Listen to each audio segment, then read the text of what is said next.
ব্যাঙ ডাকছে, মুখরিত হয়ে পড়েছে করতোয়া নদীর পার।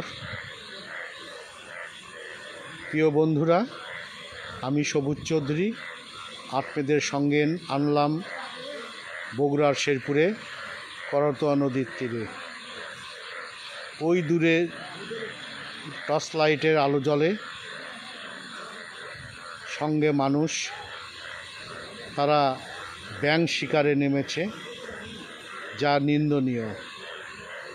দেখুন, ব্যাঙের শব্দে ডাকে কতই না মধুর মুখরিত হয়ে উঠেছে করতোয়া নদীতে। জীববৈচিত্র্য রক্ষায় এই ধরনের ব্যাঙ শিকার সত্যিই নিন্দনীয়। আমরা চাই মানুষের মধ্যে সচেতনতা বাড়ুক, ব্যাঙ শিকার বন্ধ করতে। আসুন আমরা সকলেই সচেতন হই।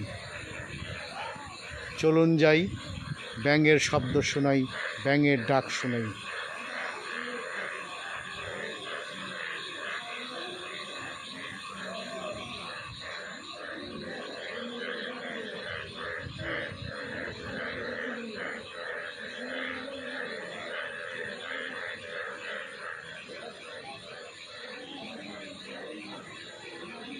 ব্যাঙের সন্ধানে দুই ব্যক্তি টর্চ লাইট এবং ব্যাঙ শিকারের ফাঁদ নিয়ে ওই দেখুন ছুটছে নদীর ধার দিয়ে।